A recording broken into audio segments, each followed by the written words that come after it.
أشهد أن لا إله إلا الله। সত্যিকারের সফল মানুষ কারা? ধন সম্পদে ধনী মানুষ নাকি ক্ষমতার অধিকারী মানুষ? কোরআন এক ভিন্ন উত্তর দেয়। একটি সূরা ঘোষণা করে, নিশ্চয়ই সফল হয়েছে মুমিনগণ। এই ঘোষণাই সূচনা করে এক গভীর শিক্ষা, সত্যিকারের ঈমান, চরিত্র এবং দায়িত্বের শিক্ষা। এটাই সূরা আল মুমিনুন। সূরার পরিচিতি। সূরা আল মুমিনুন কোরআনের ২৩ নম্বর সূরা। এর আয়াত সংখ্যা ১১৮। এটি একটি মক্কি সূরা। এই সূরায় আলোচনা করা হয়েছে সফল মুমিনদের গুণাবলী, মানুষের সৃষ্টি, নবীদের দাওয়াত এবং আখিরাতের জবাবদিহিতা। সফল মুমিনদের বৈশিষ্ট্য। নিশ্চয়ই মুমিনগণ সফল হয়েছে।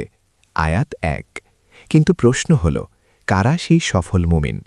কোরআন তাদের কয়েকটি গুণ উল্লেখ করেছে। তারা নামাজে গভীর মনোযোগী, অপ্রয়োজনীয় কাজ থেকে বিরত থাকে, জাকাত প্রদান করে, নিজেদের পবিত্রতা রক্ষা করে, আমানত ও প্রতিশ্রুতি রক্ষা করে এবং নিয়মিত নামাজ আদায় করে। তারাই জান্নাতুল ফিরদাউসের উত্তরাধিকারী। আয়াত ১০-১১। মানুষের সৃষ্টি।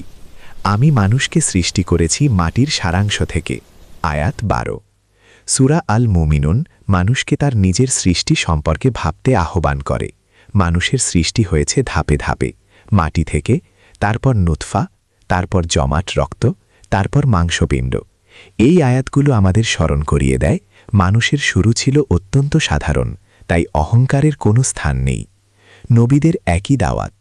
এই সূরায় আল্লাহ স্মরণ করিয়ে দেন পূর্ববর্তী নবীদের কথা, যেমন নূহ, মূসা, ঈসা। তাদের প্রত্যেকের বার্তা ছিল একটাই, আল্লাহ এক, তারই ইবাদত করো। কিন্তু অনেক জাতি সেই দাওয়াত প্রত্যাখ্যান করেছিল।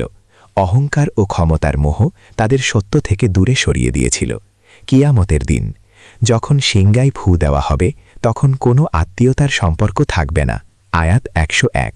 সেই দিন ধন সম্পদ, পরিবার, সম্মান কিছুই কাজে আসবে না। শুধু একটাই জিনিস গুরুত্বপূর্ণ হবে, মানুষের আমল। যার নেক আমল ভারী হবে সে সফল, আর যার আমল হালকা হবে সে ক্ষতিগ্রস্ত। সমাপনী শিক্ষা। হে আমার রব, আমাকে ক্ষমা করুন এবং দয়া করুন, আপনি দয়ালুদের মধ্যে শ্রেষ্ঠ। আয়াত ১১৮। সূরা আল মুমিনুন আমাদের শেখায়, সফলতা ধন সম্পদে নয়, সফলতা ঈমান ও চরিত্রে।